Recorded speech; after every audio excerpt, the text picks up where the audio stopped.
The High Line opened in 2009 to unanimous acclaim and almost overnight became one of the country's most talked about destinations, woven seamlessly into the fabric of New York with its novel promenade, its landscape gardens, and its inviting functional street furniture, and all at an elevation few can experience anywhere else in the city.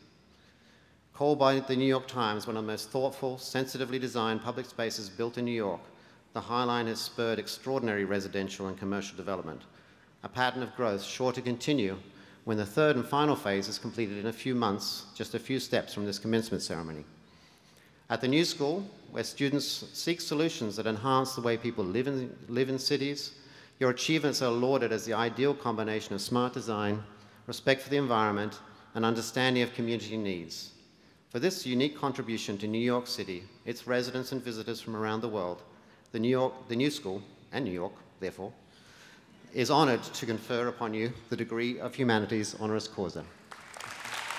So this is not my hour-long speech. Thank you, President Van Zandt, and congratulations to all of you for graduating. And I'd like to thank the New School for giving me the chance to be here. I was a little bit nervous about what to say today.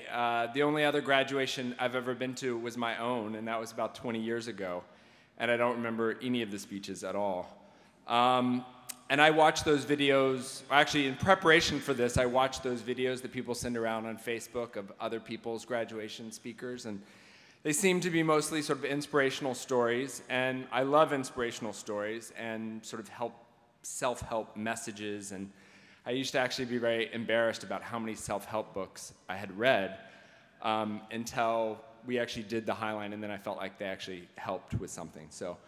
But I thought about talking about positive affirmations or my inspirational stories seemed kind of, I don't know, lame. So I felt like it was sort of being caught on the subway reading Eat, Pray, Love, which I admit I did read and did like. But instead I thought it would be more interesting to talk about something else, specifically rejection, and a few of the sort of the counterintuitive lessons that I learned working on the High Line. So this is what I brought up.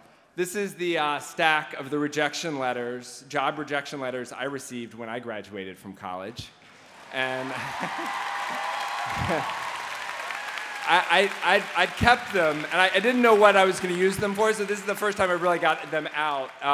And this was back in 1993, where we had, now I guess you get rejection emails, not letters. So, and like many of you, I was graduating from a liberal arts school. I majored in history, and I wasn't really sure what I wanted to do next. The only thing I really knew is I wanted to be successful. But I really never thought about what that would really mean. I had this vague idea about what a career should be. I thought I'd get a job in business for 2 years, then going back to graduate school, and now I have a graduate degree for free, by the way.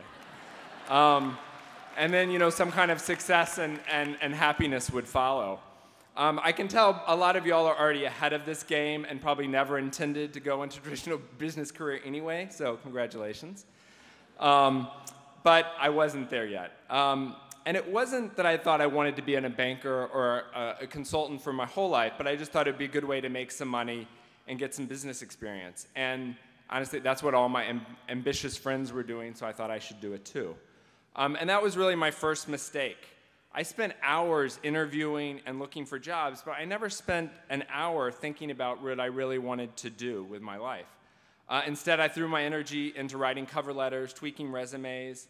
I was an overachiever. I had good grades. I was well-rounded, so I got lots of interviews. And I usually made it to the second or third round, and then I received, you know, one of these rejection letters. And they just kept coming. And as graduation approached, most of my friends had jobs, but I wasn't worried. I sort of liked the interview process. I thought it was sort of fun, and I kept getting called back, so I wasn't worried. But by midsummer, I didn't have a job, and I was panicking. And I just felt like every position was filled, and I would never get a job. And it wasn't until November, 6 months after graduating, that I actually got a job as a consultant. And by that time, I had gotten these 50 rejection letters. And I kept them to prove to myself, these companies that one day they'd be sorry that they didn't hire me, you know, that they had made some huge mistake. But what I didn't But what I didn't understand was that these companies were actually right. They were actually smarter than I was. And I think I was smart enough to do these jobs, but I would have never been a good fit in the corporate world. And I think these companies could sense, I think they could often just smell off me that this was not a good fit for me. But I was so driven to succeed that I wouldn't listen to what this was telling me. And when I finally got that job in an orientation day, and I'd worked so hard to get this job, I had this just sinking feeling being there that this just was awful. This was going to be a life of boredom, and it proved to be true. I hated it. I lasted 1 year. And then, instead of thinking of going to business school, I sort of started, or some kind of graduate school. I thought, why not, instead of borrowing that money and spending all that money on graduate school, take a huge pay cut and doing something that I found more interesting. So I left the consulting firm and took a job at a startup that really excited me but couldn't pay me. So I said, look, I'll work for $15,000 a year, and they couldn't say no. And this turned out to be one of the, now I guess it's all free internships, so it's even worse now. And that led me to work with all kinds of different startup companies, and I ended up doing that for about 8 years. And by 1999, I'd gotten my first office with its very own door. And I was working for an in-flight catalog that sold nose hair trimmers and gold roses from airplanes. It was a competitor to Sky Mall, and you might laugh, but I loved that job because that catalog was like my baby. But I found work to be more fulfilling when I was working on other things, not just my job. And that's when I started looking around for other things to do. I taught myself to paint, and I was a part-time painter, artist after work. But this magical door gave me the chance to do other things actually at work. And I had read an article in the New York Times that the High Line was going to be demolished. And I lived in the neighborhood and sort of seen it, but not give it that much thought. But I thought, maybe, I'm sure everything in New York has a preservation group attached to it.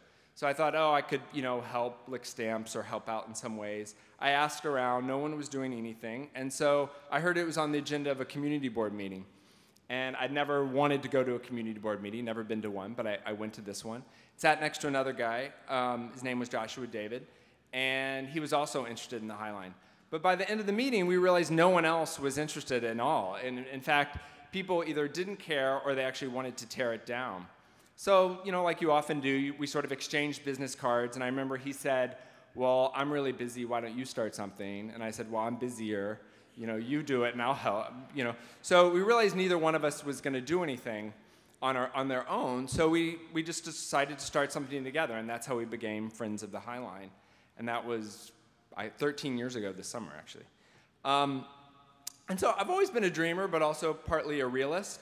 So when I first told my mother about this project, she asked me what the chances of it happening were. And I said, 1 in 100, maybe. But that crazy dream actually became a reality, and so much more successful than we ever thought.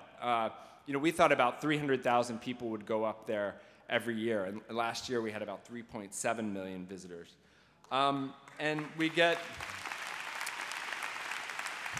requests from all sorts of places asking sort of how we did it. And a lot of people specifically say, can you send us your business plan for how you saved the High Line? And they're very surprised and sort of indignant that we didn't have one. But now I realize that one of the key secrets to the success of this whole project was that we had no plan, no money, and no relevant experience. People assume that Josh and I were architects or urban planners, but I was a liberal arts graduate, working in startups and an artist on the side. Josh was a travel writer. We were just two sort of neighborhood residents with this unlikely dream. And one of my favorite things was when one of our sort of very prominent supporters introduced us at an event as neighborhood nobodies. That was our background. And now I talk to a lot of people starting their own companies and nonprofits, and I feel like everyone tells them they need this laser-like vision of what it's going to be and how it's going to work and how they're going to get it done. And instead, we had a really broad vision. We said, let's save it and think about what to do with it. And this was the best thing we did. this loose vision, not really knowing what the Highline would be, let other people get involved and imagine the possibilities for themselves. And Josh and I get a lot of credit for doing this, which is great, and I get this award with this degree. But the most important thing that we did was just raise the flag. And that allowed all these other people with the expertise and skills that we didn't really have to rally around the project. And one of these people was a photographer named Joel Sternfeld. One of the very first things we did was ask Joel to take pictures of the Highline. And at the time, it was just this 1.5 miles of, old freight line that was overgrown with flowers. And the last train had ran in 1980. It was still, like, literally right out this door was a trainload of frozen turkeys at Thanksgiving. And after that, nature had just taken over it. And these photographs were our very best sales technique.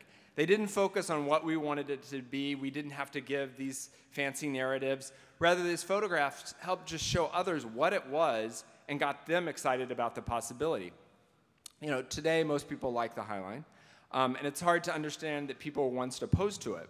But when we started, as President Manzan said, most people were actually opposed to it.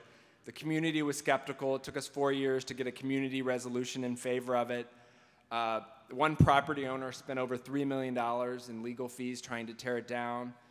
Our old mayor, Mayor Giuliani, hated it. And that was one of our big advantages, though, because you could always, if no one cared about the pretty pictures, you could always say, well, Giuliani hates it. And they go, oh, it must be a great idea. I'm happy to help. And he even signed a demolition order 2 days before he left office. But even with Joel's photographs, most people had just never even heard of it. They didn't hate it. They just didn't know what it was. And it was hard to explain. You know, he said, oh, it's this elevated rail line in the middle of the city. Most locals didn't even know what it was. And then when they had asked us, well, what do you want to do with it, we didn't really have an answer.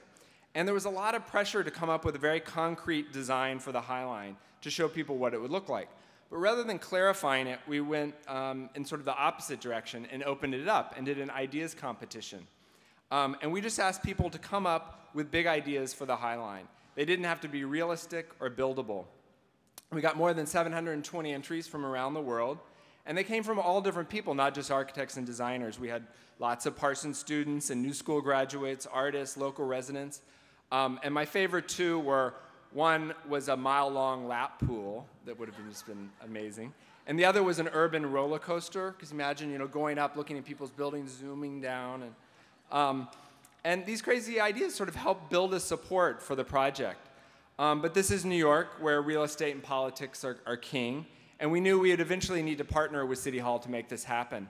And when Mayor Bloomberg was elected, he liked the idea, but this was right after 9/11, and there were other priorities. So we commissioned an economic feasibility study to show that it would make sort of business sense for the city to really get behind it. And we wanted to show how much it would cost and how much it would bring in tax revenues to the city. So the study showed it would cost about $100 million to build and would generate about $250 million in direct tax benefits to the city. It turns out we got both those number wrongs. It has cost $150 to build, but since we opened the park, it's already generated over $2 billion in new investment around the Highline. So I want to just go back and end on rejection again. You might assume I have a really thick skin, that these rejection letters did not bother me. I actually have a really thin skin, and I was deeply upset that these people did not want to hire me. But the turning point really came when it was one of these startups where I was working in sales, and we had just launched a catalog for hotel rooms that promised overnight delivery of things you forgot. And I had to convince hotel managers to offer the catalog in their rooms. And you know, it took a while to get a call with anyone, and they usually weren't interested. But sales, like a lot of things, is just a numbers game. You need a lot of rejections to get one sale. So instead of daily sales goals, I sort of reversed the normal rules of the game and developed a daily rejection goal. And if I wasn't getting rejected, then I wasn't trying hard enough. And if I got a lot of rejections, I'd made my goal. So I don't really have a good way to wrap this up in one memorable phrase, but I guess what I'm trying to say is that rejection can sometimes be a good teacher, and sometimes you need to sort of almost seek it out to be freed from it. And you know, I hope you'll just explore things that you're interested in and you don't really need to know where it's going to lead. If someone had asked me when I graduated if I'd wanted to be an executive director for an elevated park, I would have definitely said no, thank you. And if someone had told me how much it would cost to build the High Line, I probably wouldn't have started it. So when you see the High Line, I hope it reminds you to follow your own crazy dreams. And if that's sort of too precious of an ending or too self-helpy, I hope you can use the rejection game. And the other thing that was good about I learned, I used the rejection thing in work, but then it also really works well when you go out at night in bars as well. So thank you and congratulations on your